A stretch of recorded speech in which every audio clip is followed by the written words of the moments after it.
Before the Great Rebellion, there were watchers who remained steadfast in their divine duty. Among them were Arl, Raphael, Ragel, Michael, Sakiel, Gabriel, and Ramiel, a cherub of great wisdom. Appointed by the Almighty, they watched over the earth and its inhabitants, descending often to ensure that the will of the Most High was fulfilled. These seven remained faithful and unwavering. At that time, all the watchers walked as brothers, both those who would remain loyal and those who would later fall. Azazel, Samyaza, and many others had not yet strayed. They too moved among men, watching and learning. But not all remained true to their purpose. A faction led by Samyaza and Azazel began to desire that which was forbidden. They looked upon the daughters of men and longed for them. They craved power beyond what was granted to them, and in their hearts a great rebellion began to stir. The faithful watchers sensed the change in their brethren. Whispers spread through the heavens and across the earth.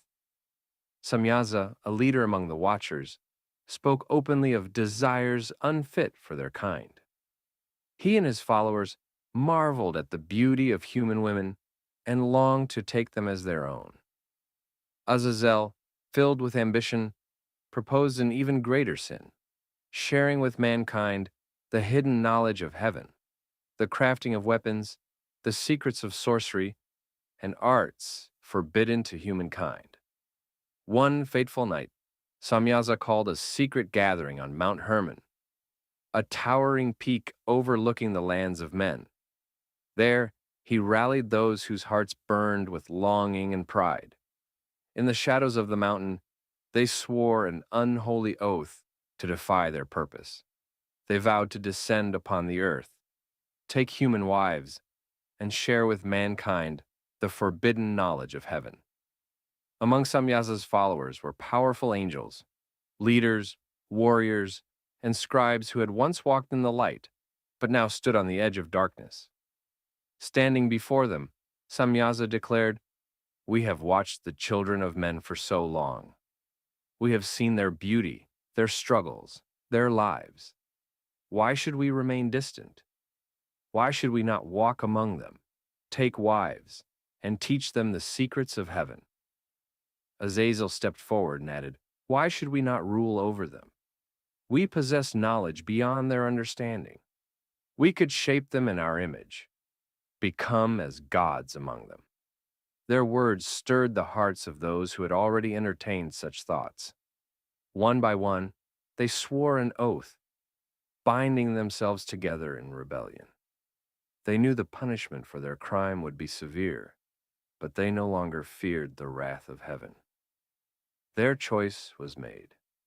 The faithful watchers stood apart, grieving for their brethren.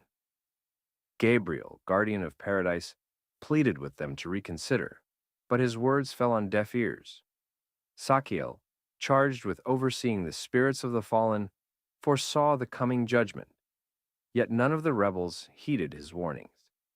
Raguel, the avenger of divine justice, remained silent, knowing that the day of reckoning would come. Raphael, the healer and protector of men, warned, "If we break the boundaries set by the Most High, we will bring chaos upon the earth. The knowledge of heaven is not meant for mankind to wield." Michael, the great warrior, declared, "Your rebellion will bring only ruin. The Lord of hosts sees all. Do not let your desires lead you to destruction." Uriel, the keeper of deep mysteries, added, "God sees all. If we join them, we too will be cast into judgment. I will not take part in this rebellion." But the fallen had made their choice. They descended upon the earth, took wives, and revealed to mankind the secrets of heaven. Under their rule, the earth grew corrupt. The Nephilim, their giant offspring, ravaged the land, spreading war and cruelty. Azazel taught men the art of war, the forging of weapons, and the crafting of adornments. He introduced vanity, sorcery, and the pursuit of power. Samyaza and his followers raised mighty offspring who devoured the land. The cries of the earth rose to heaven, and at last the Almighty decreed judgment. The Most High called upon the faithful watchers. Uriel, the watcher of Tartarus, was sent to Noah, warning him of the great flood. Raphael was commanded to bind Azazel and cast him into darkness until the final judgment. Raguel was sent to bring destruction upon the fallen luminaries. Michael led the host of heaven against the rebellious watchers. Sakiel was tasked with sealing their spirits for all eternity. You shall bind them in the depths of the earth, the Almighty decreed, until the day of judgment, when they shall be cast into the lake of fire.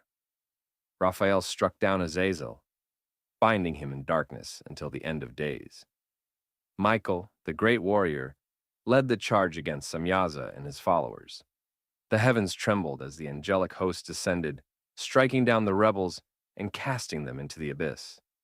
The floodwaters came, cleansing the earth of their corruption. Mankind, though wounded by sin, was given another chance. The 7 holy watchers remained faithful to their purpose. Gabriel was set against the Nephilim, bringing ruin upon their great cities.